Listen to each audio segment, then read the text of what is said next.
ನನ್ನ ಹಕ್ಕು ಘೋಷವಾಕ್ಯದ ಅಡಿಯಲ್ಲಿ ಅಂತಾರಾಷ್ಟ್ರೀಯ ಪ್ರಜಾಪ್ರಭುತ್ವ ದಿನಾಚರಣೆ 2025 ಸನ್ಮಾನ್ಯ ಮುಖ್ಯಮಂತ್ರಿಗಳಾದ ಶ್ರೀ ಸಿದ್ದರಾಮಯ್ಯ ಅವರು ನಗಾರಿ ಬಾರಿಸುವ ಮುಂದಿನ ಯುಕ್ತವಾಗಿ ಉದ್ಘಾಟನೆಯನ್ನು ನೆರವೇರಿಸಿದ್ದಾರೆ. ಅಂತಾರಾಷ್ಟ್ರೀಯ ಪ್ರಜಾಪ್ರಭುತ್ವದ ಅಂಗವಾಗಿ ವಿಧಾನಸೌಧದ ಬ್ಯಾಂಕ್ವೆಟ್ ಹಾಲಿನಲ್ಲಿ ಕಾರ್ಯಕ್ರಮ ಆಯೋಜಿಸಲಾಗಿತ್ತು. ಮಾನ್ಯ ಮುಖ್ಯಮಂತ್ರಿಗಳಾದ ಸಿದ್ದರಾಮಯ್ಯ, ಉಪಮುಖ್ಯಮಂತ್ರಿಗಳಾದ ಡಿ.ಕೆ. ಶಿವಕುಮಾರ್, ಸಮಾಜ ಕಲ್ಯಾಣ ಇಲಾಖೆ ಸಚಿವರಾದ ಎಚ್.ಸಿ. ಮಹದೇವಪ್ಪ, ಆಹಾರ ಮತ್ತು ನಾಗರಿಕ ಪೂರೈಕೆ ಸಚಿವರಾದ ಕೆ.ಎಚ್. ಮುನಿಯಪ್ಪ ಕಾರ್ಯಕ್ರಮ ಉದ್ಘಾಟಿಸಿದರು.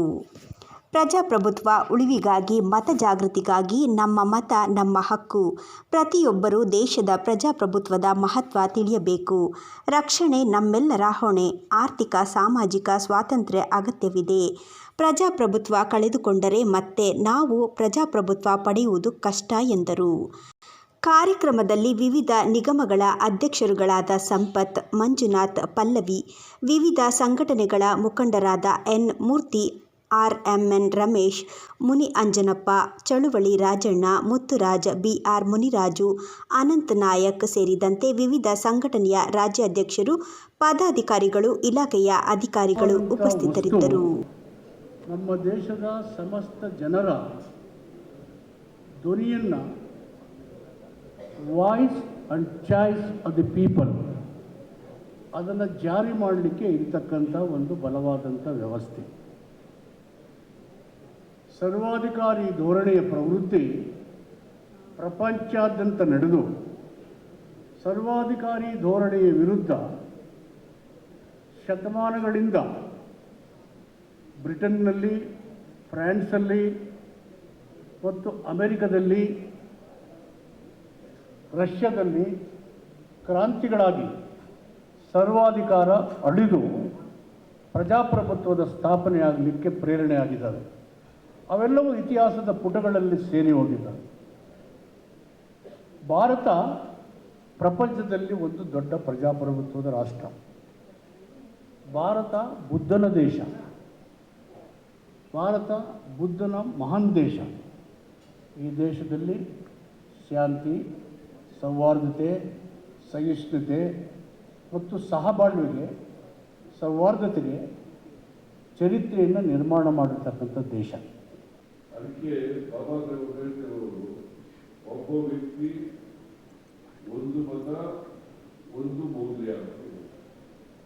ಒಬ್ಬ ವ್ಯಕ್ತಿ ಒಂದು ಮತ ಒಂದು ಮೌಲ್ಯ ಅಂತ ಹೇಳಿದರು. ಆದರೆ ಅದು ಆರ್ಥಿಕವಾಗಿ ಸಾಮಾಜಿಕವಾಗಿ ಇಲ್ಲ.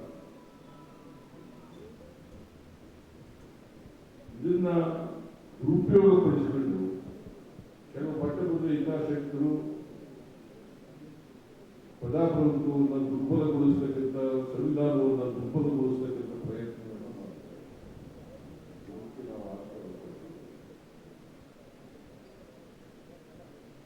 ಅದರಲ್ಲೂ ವಿಶೇಷವಾಗಿ ನಾಗರಿಕರು, ಈ ಸಮಾಜದ ನಾಗರಿಕರು, ಎಲ್ಲ ಜಾತಿ, ಎಲ್ಲ ಧರ್ಮದ ಜನ ಸಂವಿಧಾನವನ್ನು ರಕ್ಷಣೆ ಮಾಡತಕ್ಕಂಥ, ಪ್ರಜಾಪ್ರಭುತ್ವವನ್ನು ರಕ್ಷಣೆ ಮಾಡತಕ್ಕಂಥ ಕೆಲಸ ಅದು ನಮ್ಮೆಲ್ಲರ ಕರ್ತವ್ಯ, ನಮ್ಮೆಲ್ಲರ ಜವಾಬ್ದಾರಿ. ಸಂವಿಧಾನ ರಕ್ಷಣೆ ಆದರೆ, ಪ್ರಜಾಪ್ರಭುತ್ವ ಉಳಿದ್ರೆ ನಮ್ಮ ರಕ್ಷಣೆ ಆಗ್ತದೆ. ಅದರಿಂದ ಪ್ರಜಾಪ್ರಭುತ್ವವನ್ನು ಎಷ್ಟೇ ತೊಂದರೆಯಾದರೂ ಕೂಡ, ಸಂವಿಧಾನವನ್ನ ಎಷ್ಟೇ ತೊಂದರೆಯಾದರೂ ಕೂಡ ಉಳಿಸಿಕೊಳ್ತಕ್ಕಂಥ ಜವಾಬ್ದಾರಿಯನ್ನು ನಾವು ನಿರ್ವಹಿಸಲೇಬೇಕು ಅಂತಕ್ಕಂಥ ಮಾತುಗಳನ್ನು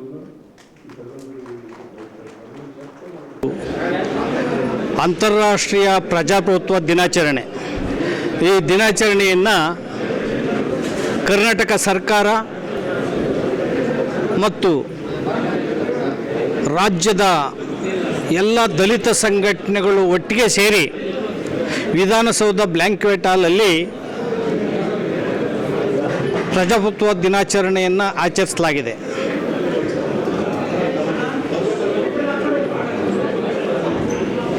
ಈ ಕಾರ್ಯಕ್ರಮವನ್ನು ಮುಖ್ಯಮಂತ್ರಿಗಳು ಉದ್ಘಾಟನೆ ಮಾಡಿದ್ದಾರೆ. ಸಮಾಜ ಕಲ್ಯಾಣ ಸಚಿವರಾದಂಥ ಡಾಕ್ಟರ್ ಎಚ್.ಸಿ. ಮಹದೇವಪ್ಪನವರು, ಉಪಮುಖ್ಯಮಂತ್ರಿಗಳಾದಂಥ ಡಿ ಕೆ ಶಿವಕುಮಾರ್ ಅವರು, ಇನ್ನು ಅನೇಕ ಮಂತ್ರಿಗಳು, ಶಾಸಕರು ಮತ್ತು ದಲಿತ ಸಂಘಟನೆಗಳ ಮುಖಂಡರುಗಳು ಪಾಲ್ಗೊಂಡಿದ್ದರು. ಈ ಒಂದು ಕಾರ್ಯಕ್ರಮ ಏನಿದೆ ಇದು ತುಂಬ ಅತ್ಯಂತ ಅರ್ಥಪೂರ್ಣ ಮತ್ತು ಉತ್ತಮವಾದಂಥ ಕಾರ್ಯಕ್ರಮ. ಈ ಸಂದರ್ಭದಲ್ಲಿ ಸಂವಿಧಾನ ಜಾಗೃತಿಯನ್ನು ಮಾಡುವಂಥದ್ದು, ಪ್ರಜಾಪ್ರಭುತ್ವದ ಬಗ್ಗೆ ಇಡೀ ರಾಜ್ಯಾದ್ಯಂತ ಶಾಲಾ ಮಕ್ಕಳಿಗೂ ಸೇರಿದಂತೆ ಜಾಗೃತಿ ಅಭಿಯಾನವನ್ನು ನವೆಂಬರ್ 26ರವರೆಗೆ ಇಡೀ ರಾಜ್ಯಾದ್ಯಂತ ಈ ಕಾರ್ಯಕ್ರಮವನ್ನು ಇಡೀ ಅರ್ಥಪೂರ್ಣವಾಗಿ ಆಚರಿಸೋದ್ರ ಜೊತೆಗೆ ಸಂವಿಧಾನದ ಪ್ರಿಯಾಂಬಲನ್ನು ಓದಿ ಸಂವಿಧಾನದ ಬಗ್ಗೆ ಜಾಗೃತಿ ಮೂಡಿಸುವಂಥ ಈ ಕಾರ್ಯಕ್ರಮ ಆಗಿರ್ತದೆ. ಸಂವಿಧಾನದ ಬಗ್ಗೆ ಅಪಪ್ರಚಾರ ನಡೆಯುವಂಥ ಸಂದರ್ಭದಲ್ಲಿ, ಸಂವಿಧಾನವನ್ನು ತಿದ್ತೇವೆ, ಬದಲಾಯಿಸ್ತೇವೆ ಅನ್ನೋ ಈ ಸಂದರ್ಭದಲ್ಲಿ ಈ ದೇಶಕ್ಕೆ ತೀರ ಅಪಾಯ ಇದೆ. ಆದ್ದರಿಂದ ಸರ್ವ ಜನಾಂಗ ಸುಖಿನೋ ಬಹು ಇಡೀ ಭಾರತದ ಎಲ್ಲ ಪ್ರಜೆಗಳು ಮತ್ತು ಎಲ್ಲ ಸರ್ವ ಜೀವಿಗಳು ರಕ್ಷಣೆ ಮತ್ತು ಸಮಾನತೆ, ಸಹಬಾಳ್ವೆಯನ್ನು ಬದುಕನ್ನು ತಳ್ಳಬೇಕು ಅಂದರೆ ಸಂವಿಧಾನ ಉಳಿಬೇಕಾಗ್ತದೆ, ಸಂವಿಧಾನ ಬೆಳಿಬೇಕಾಗ್ತದೆ. ಹಾಗೆಯೇ ಸಂವಿಧಾನದ ಬಗ್ಗೆ ಹೆಚ್ಚು ತಿಳ್ಕೋಬೇಕಾಗಿದೆ. ಈ ಸಂವಿಧಾನ ಎಲ್ಲ ಧರ್ಮಗಳು, ಎಲ್ಲ ಜಾತಿಗಳ ಜನರನ್ನು ಒಟ್ಟಿಗೆ ಒಂದು ಸೂರಡಿಯಲ್ಲಿ ಸೇರಿಸುವಂಥ ಬದ್ಧ ಬುನಾದಿಯನ್ನು ಈ ಸಂವಿಧಾನ ಹಾಕಿದೆ. ಇಂಥ ಒಂದು ಅತ್ಯಂತ ಉತ್ತಮವಾದ ಸಂವಿಧಾನ ಇಡೀ ಜಗತ್ತಿನಲ್ಲಿ ಬಹುಶಃ ಎಲ್ಲೂ ಇಲ್ಲ. ಅತ್ಯಂತ ಬೃಹತ್ತಾದಂಥ ಸಂವಿಧಾನ, ಮಾನವೀಯತೆಯ ಸಂವಿಧಾನ, ಎಲ್ಲ ಸರ್ವ ಜೀವಿಗಳಿಗೂ ಸಮಾನತೆಯನ್ನು, ರಕ್ಷಣೆಯನ್ನು ಕೊಟ್ಟಂಥ ಈ ಸಂವಿಧಾನ ಏನಿದೆ, ಈ ಸಂವಿಧಾನವನ್ನು ಉಳಿಸ್ಕೊಂಡ್ರೆ ನಾವೆಲ್ಲನೂ ಕೂಡ ಉಳಿತೇವೆ.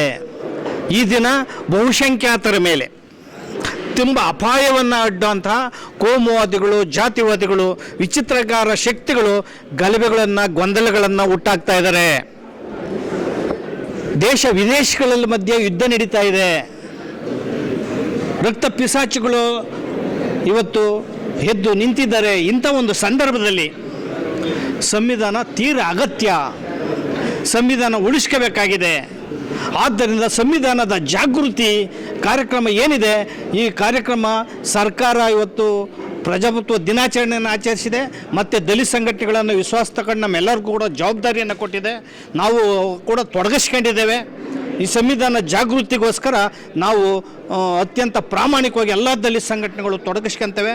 ಈ ಸಂದರ್ಭದಲ್ಲಿ ದಲಿತ ಸಂಘಟನೆಗಳ ಹಿರಿಯ ಮುಖಂಡರಾದಂಥ RMN ರಾಮೇಶ್ವರವರು ಮತ್ತು PVC ಅಧ್ಯಕ್ಷರಾದಂಥ ಮುನಾಂಜಿನಪ್ಪನವರು, ಇನ್ನು ಅನೇಕರು ಇಲ್ಲಿ ನಮ್ಮ ಜೊತೆಯಲ್ಲಿ ಪಾಲ್ಗೊಂಡಿದ್ದಾರೆ. ಬಹುಶಃ ಇಡೀ ನಾಗರಿಕರಿಗೆ ಇವತ್ತು ಹಬ್ಬದ ದಿನ. ಇಡೀ ಪ್ರಪಂಚ ನಿಂತಿರೋದೇ ಪ್ರಜಾಪ್ರಭುತ್ವದ ಅಡಿಗಲ್ ಮೇಲೆ. ಪ್ರಜಾಪ್ರಭುತ್ವ ಅಂತ ಹೇಳಿದ್ರೆ ಪ್ರತಿಯೊಬ್ಬ ನಾಗರಿಕನಿಗೂ ಪ್ರಜೆಗಳಿಗಾಗಿ ಪ್ರಜೆಗಳಿಗೋಸ್ಕರ ಇರುವಂಥ ಒಂದು ಅಸ್ತ್ರ. ಈ ಅಸ್ತ್ರ ಇವತ್ತು ಬಂಡವಾಳಶಾಹಿಗಳ ಕೈಯಲ್ಲಿ, ಮತೀಯವಾದಿಗಳ ಕೈಯಲ್ಲಿ, ಜಾತಿವಾದಿಗಳ ಕೈಯಲ್ಲಿ ಸಿಕ್ಕಿ ನಲುಗ್ತಾ ಇದೆ. ಅದನ್ನು ಕಾಪಾಡಬೇಕಾದಂಥ ಜವಾಬ್ದಾರಿ ಹಿರಿಯರು ಹೇಳಿದಂಗೆ ನಮ್ಮೆಲ್ಲರ ಯುವಕರ ಕೈಯಲ್ಲಿದೆ. ಆ ನಿಟ್ಟಲ್ಲಿ ಪ್ರಜಾಪ್ರಭುತ್ವ ಉಳಿಬೇಕಂದ್ರೆ ಸಂವಿಧಾನದ ಆಶಯಗಳು ಈಡೇರಬೇಕು. ಸಂವಿಧಾನ ಆಶಯಗಳು ಈಡೇರಬೇಕಾದ್ರೆ ನಾವೆಲ್ಲರೂ ಕೂಡ ಸಂವಿಧಾನದ ಮಹತ್ವವನ್ನು ಅರ್ಥ ಮಾಡ್ಕೋಬೇಕು, ಪ್ರಜಾಪ್ರಭುತ್ವದ ಮಹತ್ವವನ್ನು ಅರ್ಥ ಮಾಡ್ಕೋಬೇಕು. ನಾವ್ಯಾರು ಕೂಡ ಎಲ್ಲರಿಗೂ ಸಮಾನವಾದ ಅವಕಾಶ ಸಿಗಬೇಕು ಅಂದರೆ ಪ್ರಜಾಪ್ರಭುತ್ವ ಉಳಿಬೇಕು. ಆ ನಿಟ್ಟಲ್ಲಿ ನಮ್ಮ ಯುವಕರು ಹೆಚ್ಚೆಚ್ಚಾಗಿ ಪ್ರಜಾಪ್ರಭುತ್ವದ ಇಂದಿನ ಮರ್ಮವನ್ನು ಅರ್ಥ ಮಾಡಿಕೊಂಡು ಪ್ರಜಾಪ್ರಭುತ್ವ ಉಳಿವಿಗಾಗಿ ನಾವು ಪಣ ತೊಡಬೇಕನ್ನುವಂಥ ಮಾತನ್ನು ಹೇಳೋಕ್ಕೆ ಬಯಸ್ತಾ ಇದ್ದೀನಿ. ಪರಮಪೂಜ್ಯ ಬೋಧಿಸತ್ವ ಭಾರತ ರತ್ನ ಸಂವಿಧಾನ ಶಿಲ್ಪಿ ಡಾಕ್ಟರ್ ಬಾಬಾ ಸಾಹೇಬ್ ಅಂಬೇಡ್ಕರ್ ಅವರು ಏನು ಈ ದೇಶಕ್ಕೋಸ್ಕರ 2 ವರ್ಷ 11 ತಿಂಗಳು 18 ದಿವಸ ಭಾಳ ತನ್ನ ಆರೋಗ್ಯವನ್ನು ಲೆಕ್ಕಿಸದೆ ದೇಶಕ್ಕೆ ಸಂವಿಧಾನ ರಚನೆ ಮಾಡಿಕೊಟ್ರು. ಸಂವಿಧಾನದ ಆಶಯದಂತೆ ಇವತ್ತು ದೇಶ ನಡಿಬೇಕಾಗಿತ್ತು. ಇವತ್ತು ಏನು ಈ ಸ್ವಾತಂತ್ರ್ಯಕ್ಕೋಸ್ಕರ ಹೋರಾಟ ಮಾಡಿದಂಥ ಎಲ್ಲ ಧುರೀಣರ ಆಶಯಗಳು ಇವತ್ತು ಆಶಯಗಳಿಗೆ ಧಕ್ಕೆ ಬದುಕ್ತಾ ಇದೆ. ದೇವರು ಮತ್ತು ಧರ್ಮದ ಹೆಸರಿನಲ್ಲಿ ಇವತ್ತು ದಂಧೆ ನಡೀತಾ ಇದೆ. ಧರ್ಮದ ಹೆಸರಿನಲ್ಲಿ ಇವತ್ತು ಜಾತಿಗಳ ಮಧ್ಯೆ ಇವತ್ತು ಕಿಚ್ಚು ಹೊಚ್ಚುವಂಥ ವ್ಯವಸ್ಥೆ ಇವತ್ತು ಕೆಲವೊಂದು ರಾಜಕೀಯ ಪಾರ್ಟಿಗಳು ಮಾಡ್ತಾಯಿದ್ದಾರೆ. ಪ್ರಜಾಪ್ರಭುತ್ವ ಉಳಿದ್ರೆ ಇಲ್ಲಿನ ಭಾರತೀಯರಿಗೆ ರಕ್ಷಣೆ ಮತ್ತು ಸಾಮಾಜಿಕ ನ್ಯಾಯ ಸಿಗ್ತದೆ ಅನ್ನುವಂಥದ್ದು ಆಶಯಗಳೊಂದಿಗೆ ಇವತ್ತು ಕರ್ನಾಟಕ ರಾಜ್ಯ ಸರ್ಕಾರ ಸನ್ಮಾನ್ಯ ಸಿದ್ದರಾಮಯ್ಯನವರ ನೇತೃತ್ವದಲ್ಲಿ ಇವತ್ತು ಅಂತಾರಾಷ್ಟ್ರೀಯ ಪ್ರಜಾಪ್ರಭುತ್ವ ದಿನಾಚರಣೆಯನ್ನು ಆಚರಣೆ ಮಾಡ್ತಾ ಇರುವಂಥದ್ದು ಭಾಳ ಖುಷಿ ವಿಚಾರ. ಎಲ್ಲ ಭಾರತೀಯರಿಗೆ ಎಲ್ಲ ಭಾರತೀಯ ನಾಗರಿಕರಿಗೆ ರಕ್ಷಣೆ ಮತ್ತು ಸಾಮಾಜಿಕ ನ್ಯಾಯದ ಜವಾಬ್ದಾರಿ ಇರಬೇಕು. ಆಮೇಲೆ ಅವರಿಗೆ ತನ್ನದೇ ಆದಂಥ ಕರ್ತವ್ಯಗಳನ್ನ ಇವತ್ತು ನಿರ್ವಹಿಸಲು ಅವರು ಕರೆ ಕೊಟ್ಟಿದ್ದಾರೆ. ಇಂಥ ಶುಭ ಸಂದರ್ಭದಲ್ಲಿ ನಾವೆಲ್ಲರೂ ಕೂಡ ಭಾಗವಹಿಸಿರುವಂಥದ್ದು ಹೆಮ್ಮೆಯ ವಿಚಾರ. ನನ್ನ ಜೊತೆಗೆ ಡಾಕ್ಟರ್ ಎನ್ ಮೂರ್ತಿ ಸಾಹೇಬರು, ದಾಸಂಸ ಹಿರಿಯ ನಾಯಕರು, RMN ರಮೇಶ್ ಅವರು ಹಿರಿಯ ಹೋರಾಟಗಾರರು ನನ್ನ ಜೊತೆಯಲ್ಲಿರೋದು ಭಾಳ ಖುಷಿ ವಿಚಾರ ಅಂತ ಹೇಳ್ತಾ ನನ್ನ ಮಾತು ಮುಗಿಸ್ತಾ ಇದ್ದೀನಿ. ಜೈ ಭೀಮ್.